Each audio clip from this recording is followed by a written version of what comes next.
Hai,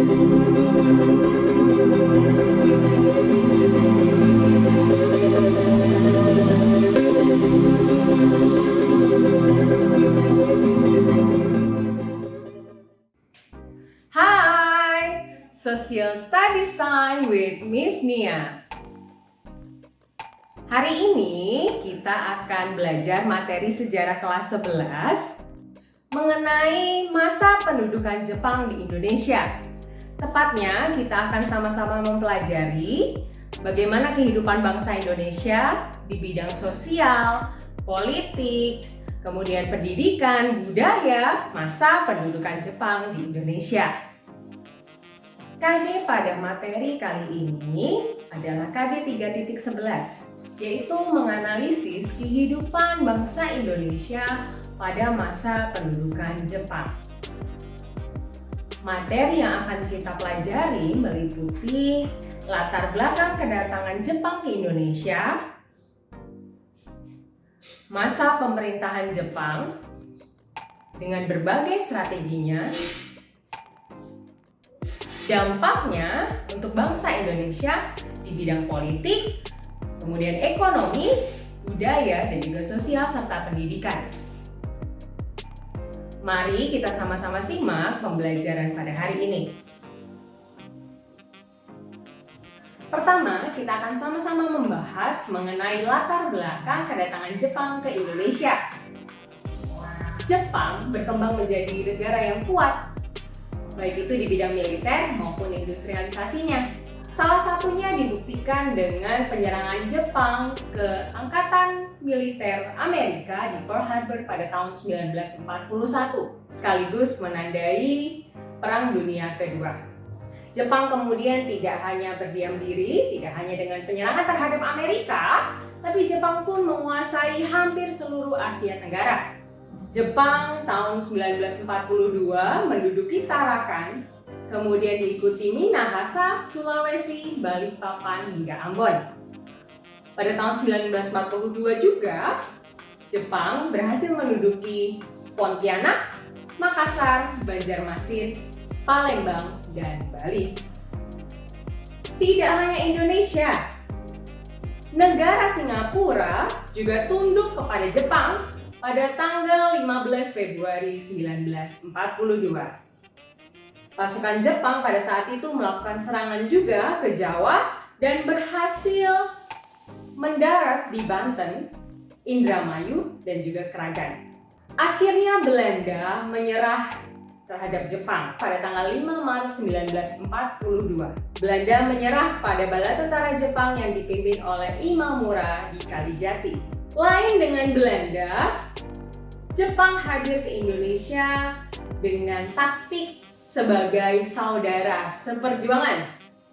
Saudara tua disebutnya. Yang ia gunakan adalah dengan gerakan 3A.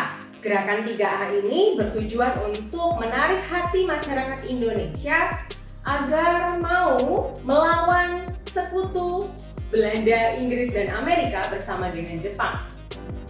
Adapun semboyan 3A, Nippon Cahaya Asia, Nippon Pelindung Asia, dan Nippon Pemimpin Asia. Pada tahun 1943, tepatnya tanggal 1 Maret, Jepang mendirikan Putra sebagai pengganti dari gerakan 3A. Putra dipimpin oleh tokoh nasional Indonesia yaitu Bung Karno, Bung Hatta, Ki Hajar Dewantara, dan Kiai Haji Mas Mansur.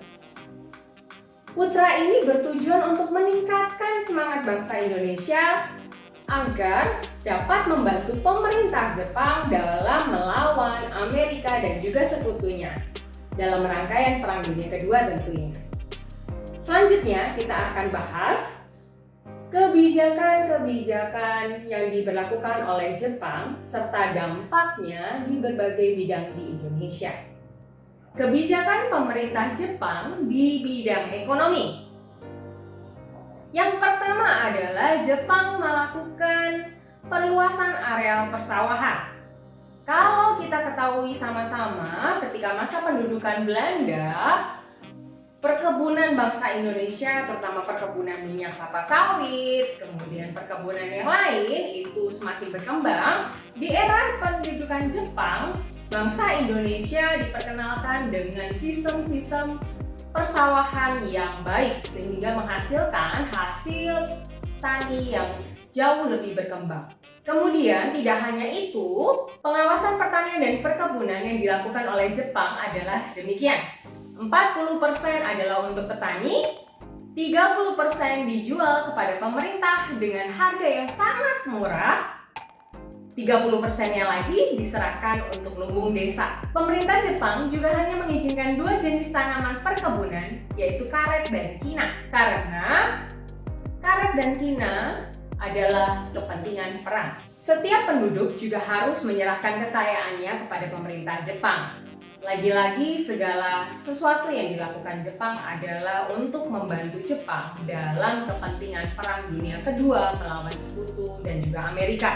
Rakyat harus menyerahkan barang-barang berharga dalam hal ini seperti emas, berlian, hewan ternak, bahan makanan kepada pemerintahan Jepang. Hal lainnya yang dilakukan adalah Jepang membentuk yang dinamakan dengan Jawa Hokokai, yaitu kebaktian rakyat Jawa, dan juga Nogyo Kumiai, yaitu koperasi pertanian, untuk membantu mengelola hasil pertanian warga. Ingat, memang tidak seperti pemerintahan Belanda yang memberlakukan tanam paksa, namun sistem pemerintahan Jepang, khususnya di bidang perekonomian pertanian ini, juga adalah untuk keuntungan Jepang. Baik, selanjutnya kita akan membahas tentang kebijakan-kebijakan yang diberlakukan di bidang politik ataupun pemerintahan.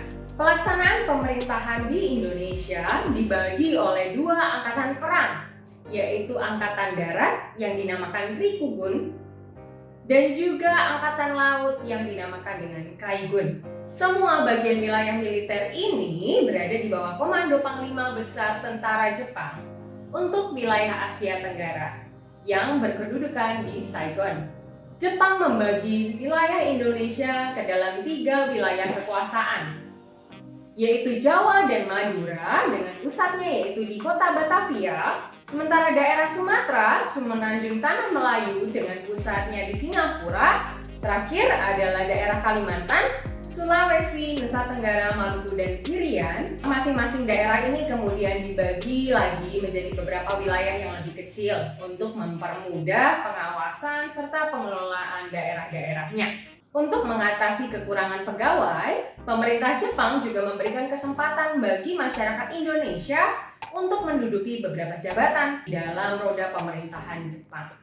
Di bidang militer, Jepang berusaha menarik hati bangsa Indonesia agar bersedia membantu pemerintah Jepang dalam peperangannya melawan Sekutu. Bangsa Indonesia pun selalu dilibatkan sebagai anggota dari organisasi militer maupun organisasi semi-militer. Adapun beberapa organisasi militer yang dibangun oleh Jepang, yang pertama yakni Heiho, yaitu pembantu prajurit Jepang, adalah kesatuan militer yang dibentuk oleh pemerintah Jepang yang terdiri dari berbagai pemuda di Indonesia. Heiho ini menjadi bagian dari Angkatan Darat maupun Angkatan Laut Jepang dalam menghadapi Sekutu. Anggota Heiho mendapat latihan kemiliteran agar mampu menggantikan prajurit Jepang di dalam peperangan. Para anggota Heiho juga mendapat pelatihan untuk menggunakan senjata. Tidak ada satupun anggota Heiho yang berpangkat perwira.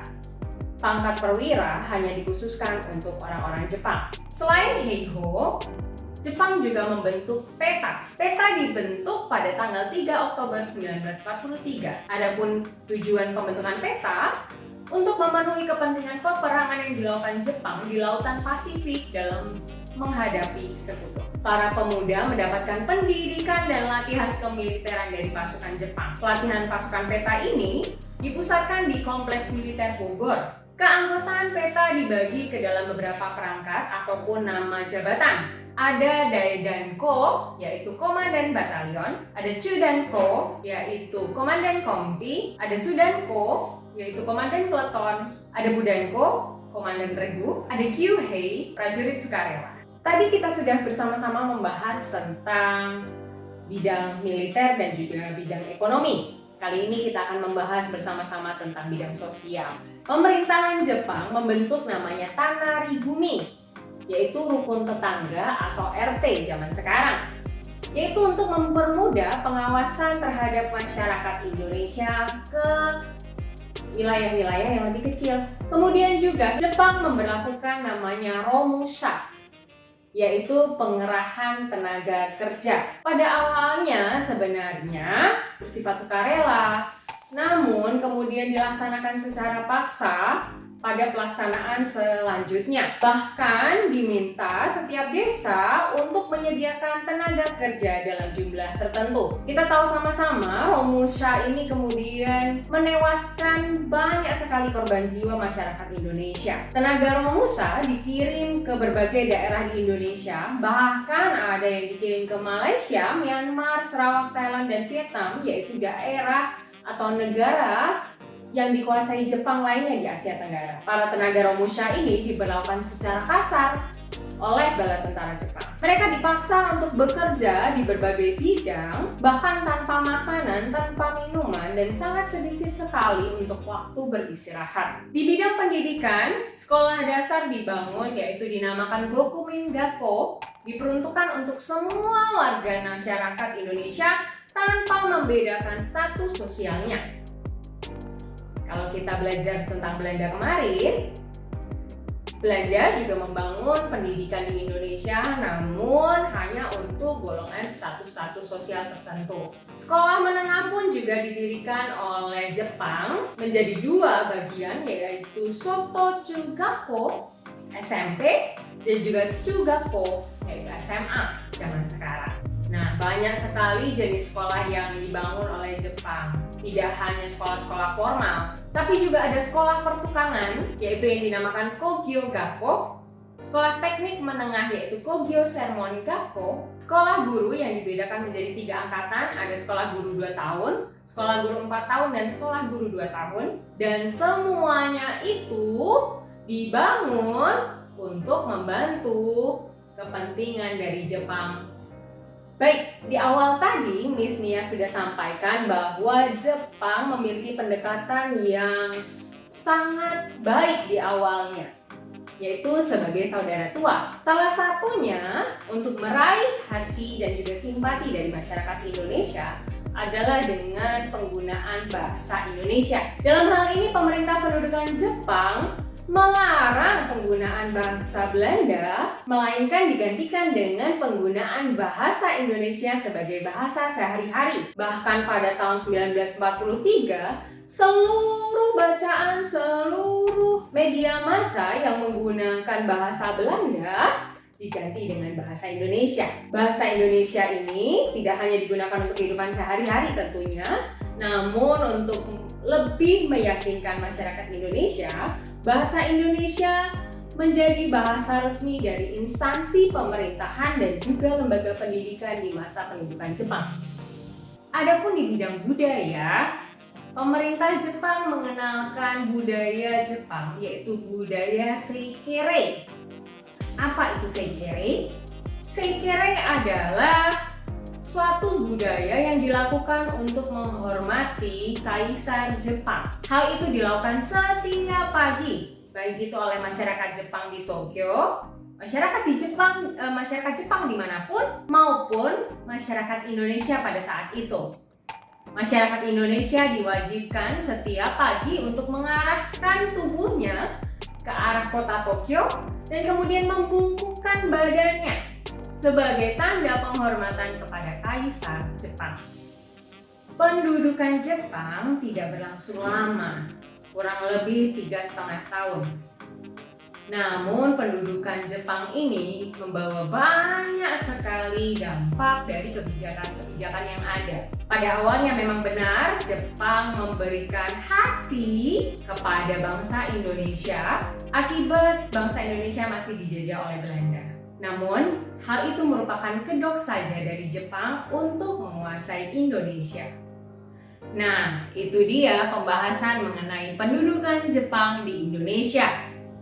Kita sudah belajar mengenai pemerintahan hingga pendidikan yang ada di Indonesia, dampak dari pemerintahan Jepang.